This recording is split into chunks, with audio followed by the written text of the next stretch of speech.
In the year of 2004, China's GDP reached $1.65 trillion, the world's number 6. Its foreign trade volume, including imports and exports, totaled $1.15, the world's number 3. It's attracted $60.6 billion in FDI, the world's number 1. And its foreign exchange reserve registered $609.9 billion, the world's number 2. On the one hand, China's great aggregate economic strength makes it possible to carry out manned space flight, a task hard to accomplish even to many developed countries. On the other hand, China must work still harder and develop further, since its per capita GDP is only $1,290, lower than that of many Latin American and Caribbean countries, given China's 1.3 billion people. So I would say any number multiplied by 1.3 billion is a huge number, but any number divided by 1.3 billion is very small. Latin America and the Caribbean presents tremendous potential for development, and it has vast territory, large population, fertile land, and abundant resources. Despite past economic setbacks, many Latin American and Caribbean countries have experienced recovery in the past 2 years. In the year 2004, the Latin American and Caribbean economy increased by 5.5%, the fastest growth over the last 20+ years. According to a research report issued by the UN Economic Commission for Latin America and the Caribbean on August 3rd this year, the economy of Latin America and the Caribbean is expected to grow by around 4.3% and 4% respectively this year and the next year. Of course, Latin American and the Caribbean countries also have problems such as fragile economic base, irrational economic structure, over-dependence on foreign trade, heavy external debt burden, and a high poor population, all of which need to be dealt with seriously. In recent years, the trade volume between China and the Latin American and Caribbean countries has been growing at an annual rate of 38%,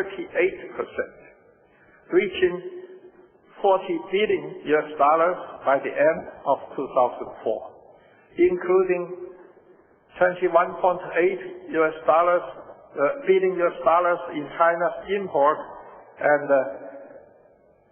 $18.2 billion in export. China has become Latin America and Caribbean's third biggest trading partner.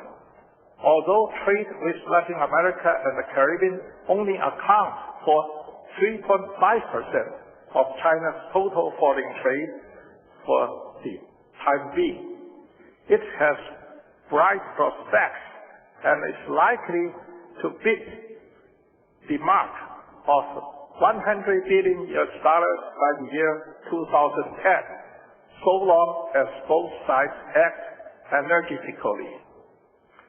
China is now encouraging Chinese enterprises to invest and develop businesses abroad under the Go Global strategy. Preliminary statistics show that by the end of 2004, China had invested in a total of about 300 projects in Latin America and the Caribbean, inked the commercial contracts with $4.52 billion and achieved a turnover of $3.21 billion. I have sensed the shared wish of many Latin American and the Caribbean governments and the business communities for greater economic and trade ties with China. For that to happen, we need to continue discussions on the ways to develop such ties. It is in our interest to be pragmatic and innovative so as to share in a new phase of mutual assistance and cooperation between China and Latin America and the Caribbean. In this connection, I have the following recommendations. First, keep tapping the potential while maintaining a stable trade growth. Optimize trading product mix. Intensify cooperation on high and new technologies and high value-added industries. Give weight to technological cooperation in broader economic cooperation so as to achieve diversification of trade products and strike a dynamic and positive trade balance. Second, broaden mutual investment and strive to become each other's major investment destination in the not-too-distant future. To this end, efforts must be made to overcome barriers such as geographical distance and difference in culture backgrounds and increase mutual exchange and understanding between our two sides. In order to facilitate China's greater participation in major investment projects in Latin America and the Caribbean, China hopes to become a formal member of the Inter-American Development Bank. Third, strengthen mutual communications and address trade frictions in a positive manner on the basis of equality and consultation. It is important that disputes are approached and addressed through different channels, including the political, economic, and diplomatic ones, and at multiple levels such as government, enterprise, and intermediaries, in accordance with WTO rules and relevant laws, so as to avoid affecting the broader interest of trade and economic cooperation between the two sides. Fourth, conduct vigorous trans-regional cooperation. In my opinion, regional integration as a new expression of economic globalization, and these two trends are mutually reinforcing. I made a speech at the PECC in Seoul last September on this subject. China signed a few days ago with Chile a free trade agreement and discussing on a preliminary basis similar subjects with Mercosur.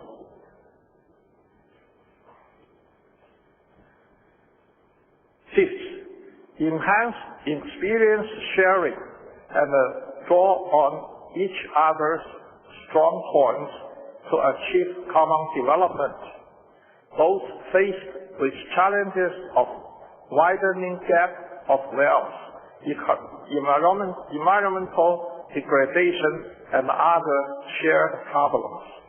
China and Latin American and Caribbean countries should constantly compare notes through greater exchanges in a bid to promote sustainable economic development. Third part, more impetus for cultural cooperation. Exchanges on culture, science, and technology, in my view, are indispensable because better knowledge can be gained in this way on each other's values, history, tradition, and cultural background, which will lay a more solid foundation for political and economic exchanges and cooperation. China is a country loaded with history and culture, and is becoming increasingly prosperous culturally in recent years, along with social and economic development. Latin America and the Caribbean also boast a wealth of ancient culture, as suggested by the Aztec, Inca, and the Maya civilizations. In addition, people in Latin America and the Caribbean are both with a joyous and a passionate heart, and they have created numerous masterpieces in literature, painting, music, and dance. I hope our two sides can keep close contact culturally so that we can learn from each other, and through rich and colorful cultural exchanges contribute to the interaction and development of Chinese and Latin America and the Caribbean civilization, as well as greater mutual understanding and friendship between the Chinese and the Latin America and the Caribbean peoples. Academic exchange are important too. It will help us learn from each other and better cooperate when we conduct academic exchanges in information technology, biological engineering, agriculture, mining, and other areas. I also look forward to opportunities for economists from China and Latin America and the Caribbean to sit down and compare notes. After several decades of development, China has finally found the path of socialism with Chinese characteristics. Now we are building and improving our socialist market economy, a system that raises efficiency by the market and ensures equality by socialism. I believe every country must look for a development model and a path best suited to its national conditions.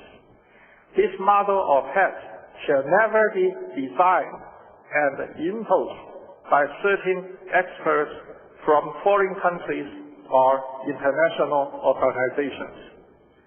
Experts' views are worth listening to and should be well taken when necessary, but only after taking into account the national conditions.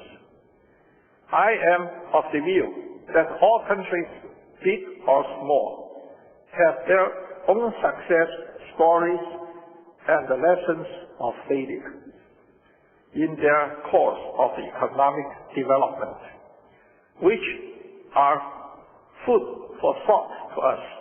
I myself very much like to read Mr. De Soto's books. His theories are quite distinctive.